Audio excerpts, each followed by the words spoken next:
ಮಂಜುನಾಥ್, मनोज इंदर मंजुनाथ, निहाल Shashidhar मेणेगांव,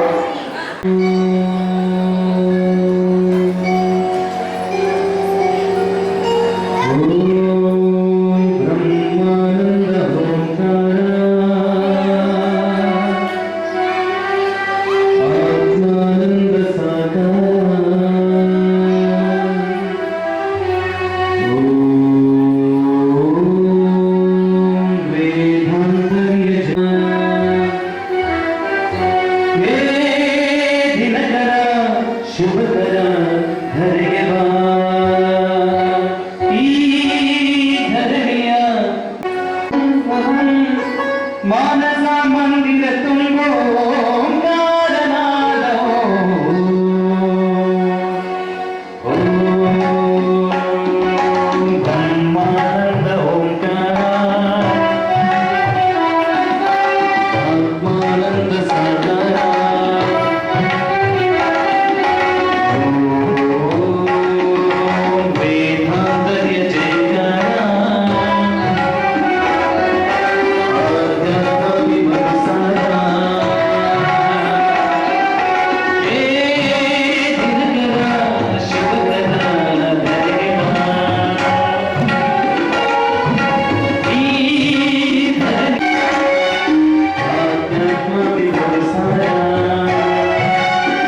Shana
ಈ ಒಂದು ಕಾರ್ಯ ಸದಾ ನೆನಪಿನಲ್ಲಿರಬೇಕು ಅನ್ನೋ ದಿಸೆಯಲ್ಲಿ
ಎಲ್ಲ ತಾಯಿಯರು ತನ್ನ ಮಕ್ಕಳನ್ನ ಕರ್ಕೊಂಡು ವೇದಿಕೆ ಮುಂದೆ ಬರಬೇಕು.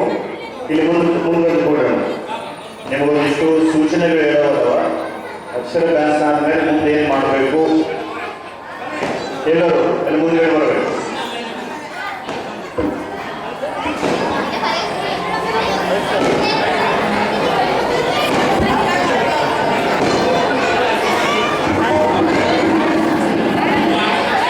ಜಾತಿ ಮತ ಬಂದದಲ್ಲ, ಜಾತಿದಲ್ಲ, ಧರ್ಮದಲ್ಲ. ಓಂಕಾರ ಅಂತಂದ್ರೆ ಸಕಲ ಜೀವರಾಶಿಗಳಿಗೆ ಸಲ್ಲತಕ್ಕಂಥ ಒಂದು ಓಂಕಾರ.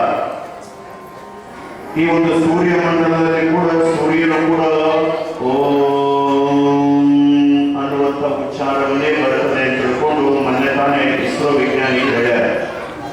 ಪಂಚಭೂತಗಳು ಕೂಡ ಓಂಕಾರವನ್ನು ನುಡಿತವೆ. ಸೃಷ್ಟಿಯ ಪ್ರತಿಯೊಬ್ಬ ವ್ಯಕ್ತಿ ಕೂಡ ಓಂಕಾರದಿಂದಲೇ ಆ ಒಂದು ಎಲ್ಲ ರೀತಿಯ ಆ ಒಂದು ಪ್ರಗತಿಯನ್ನು ಪಡಿತಾನೆ ಎನ್ನುವಂಥದ್ದು. ಹಾಗಾಗಿ ಇವತ್ತಿನ ಅಕ್ಷರಾಭ್ಯಾಸ ಇದ್ದದಿಲ್ಲ, ಅಕ್ಷರ ಏನು ಬೀಜ ಇದ್ದದಿಲ್ಲ. ಇದು ಚಿಕ್ಕ ಮಕ್ಕಳಿಗೆ ಅಷ್ಟೇ ಇಲ್ಲ, ಈ ದೊಡ್ಡವರಿಗಿಲ್ಲ, ಎಲ್ಲರೂ ಕೂಡ ಈ ನಾನು ಹೇಳಿದ ರೀತಿಯೊಳಗೆ ಆ ಮಕ್ಕಳಿಗೆ ಬೆಳಗಿನ ಜಾವ ಸ್ನಾನ ಆದ ಮೇಲೆ ನೀವು ದೇವ್ರ ಪೂಜೆ ಮಾಡ್ತಿರಲಿಲ್ಲ, ಆ ದೇವ್ರ ಪೂಜೆ ಮಾಡೋ ಸಂದರ್ಭದೊಳಗೆ ಆ ಮಕ್ಕಳಿಗೆ ಮೈ ತೊಳೆದು ಅವರಿಗೂ ಭಸ್ಮ ಹಚ್ಚಿ ನಾನೀಗ ತೊಡೆ ಮೇಲೆ ಕುಂದಿರಿಸ್ಕೊಂಡಿದ್ದೆ, ಆ ಥರ ಕುಂದಿರಿಸ್ಕೊಂಡು ಹೆಂಗೆ ಓಂಕಾರ ತಿದ್ದಿದೆ ಅದರಂಗ ನೀವು ಪಾಟಿಯೊಳಗೆ ತಿದ್ದಬೇಕು. ತಿದ್ದಿಸ್ಬೇಕು ಮಕ್ಕಳಿಗೆ 5 ದಿವಸ. 5 ದಿವಸ ಯಾಕೆ ಹೇಳ್ತೀನಿ ಅಂತಂದ್ರೆ, ಯಾವುದೇ ಒಂದು ವ್ಯಾಪಾರ ಮಾಡಲಿ, ಯಾವುದೇ ಒಂದು ಉದ್ಯೋಗ ಮಾಡಲಿ, ಯಾವುದೇ ಮನೆ ಓಪನಿಂಗ್ ಆಗಲಿ, ಪ್ರಾರಂಭದೊಳಗೆ ಮನೆ ಯಜಮಾನನೇ ಆ ಮನೆಗೆ ಇರಬೇಕು, ನೆನಪಿರಲಿ. ಆಮೇಲೆ 1 ದಿವಸಕ್ಕೆ 2 ದಿವಸ ಹೋದ, 3 ದಿವಸಕ್ಕೆ 4ನೇ ದಿವಸ ಹೋದ ಅಂತಂದ್ರೆ ಆ ಮನೆಯೊಳಗೆ ಆದಷ್ಟು ಬೇಗ ಮಾರಾಟ ಆಗುತ್ತೆ ಅಂದ್ರೆ ಲೆಕ್ಕ, ಅವ್ರು ಇರಂಗಿಲ್ಲ ಅನ್ನೋ ಲೆಕ್ಕ. ವ್ಯಾಪಾರ ಆದ್ರೂ ಅಷ್ಟೇನೆ, 1 ದಿವಸ ನಾವು ಮುಂದೆ 2 ದಿವಸ ತಯಾರಿ ಕುಂದಿಸಿ ವ್ಯಾಪಾರಕ್ಕೆ ಅಂತಂದ್ರೂ ಕೂಡ ನಮ್ಮ ಕೈ ಬಿಟ್ಟು ಹೋಗುತ್ತೆ ಅಂತ ನೆನ್ಪಿಟ್ಕೋಬೇಕು. 5 ದಿವಸ ಪ್ರಾರಂಭದೊಳಗೆ ಯಾವುದೇ ವ್ಯಾಪಾರ ಮಾಡಲಿ 5 ದಿವಸ ಮನೆ ಯಜಮಾನೇ ನಿಲ್ಲಬೇಕು. ಮನೆ ಆದ್ರೂ ಕೂಡ ಅಷ್ಟೇ, ಅಕ್ಷರಾಭ್ಯಾಸ ಆದ್ರೂ ಕೂಡ ಅಷ್ಟೇ. ಇವತ್ತು ಆರಂಭ ಆಗಿಲ್ಲ, ಆರಂಭ ಆಗಿದ್ದು ನಿರಂತರ 5 ದಿನಗಳ ನಡೀತು ಅಂದ್ರೆ ಅವ ಮುಂದೆ ಚರಣ ಆಗ್ತಾನೆ, ಬುದ್ಧಿವಂತ ಆಗ್ತಾನೆ. ಅವನಿಗೆ ಅಕ್ಷರಾಭ್ಯಾಸ ಅವನಿಗೆ ಪರಿಪೂರ್ಣತೆ ಈ 5 ದಿನದೊಳಗನ ಬಿತ್ತಿದ ಮೇಲೆ 5 ದಿನದೊಳಗೆ ಹೆಂಗ್ ಮೊಳಕೆ ಬರ್ತದ, ಪ್ರಕೃತಿ ಹೆಂಗ ಸ್ಪಂದಿಸ್ತದ, ಅದರಿಂದ ತಾಯಿ ತಂದೆ ಸ್ಪಂದಿಸ್ಬೇಕು, ಕುಲದೈವ ಸ್ಪಂದಿಸ್ಬೇಕು, ತಾತನ ಅನುಗ್ರಹ ಸ್ಪಂದಿಸ್ಬೇಕು. ಹೀಗೆಲ್ಲ ಸ್ಪಂದಿಸಿದಾಗ ಈ ಓಂಕಾರ ಏನ್ ಮಾಡ್ತದ ಅಂದ್ರೆ ಸಿಟ್ಟು ಶಡವನ್ನು ಕಡಿಮೆ ಮಾಡ್ತದೆ, ದೃಢತೆ ತಂದುಕೊಡ್ತದೆ. ಮನುಷ್ಯನೊಳಗೆ ಇಳಿದಿದ್ದನ್ನ ಪರಿಪೂರ್ಣ ಮಾಡುವ ಒಂದು ದೃಢತೆ ಓಂಕಾರವನ್ನು ತಂದುಕೊಡುತ್ತದೆ. ಅದರ ಜೊತೆಗೆ ವೈಜ್ಞಾನಿಕವಾಗಿ ಕೂಡ ಸಂಶೋಧನೆ ಮೂಲಕವಾಗಿ ಹೇಳ್ತಾರೆ, ನೆನಪಿನ ಶಕ್ತಿ ಜಾಸ್ತಿ ಆಗ್ತದೆ. ಓಂಕಾರ ಧ್ಯಾನ ಮಾಡಿದ್ರೆ ನೆನಪಿನ ಶಕ್ತಿ ಜಾಸ್ತಿ ಆಗ್ತದೆ, ಗ್ಯಾಸ್ಟ್ರಿಕ್ ಕಡಿಮೆ ಆಗ್ತದೆ, ಜೊತೆ ಅನೇಕ ರೀತಿಯ ರೋಗಗಳು ಕಡಿಮೆ ಆಗ್ತವೆ. ಇಂಥ ಒಂದು ಓಂಕಾರ ಧ್ಯಾನವನ್ನ ಸತತ ನೀವು ಮಾಡುವುದರ ಜೊತೆಗೆ ಮಕ್ಕಳೊಂದಿಗೆ ಮಾಡಿಸ್ಬೇಕು. ಒಂದು ಮಾಡಿಸೋದು ಅಂತ ಹೇಳಿದ್ರಲ್ಲ, ನಾವು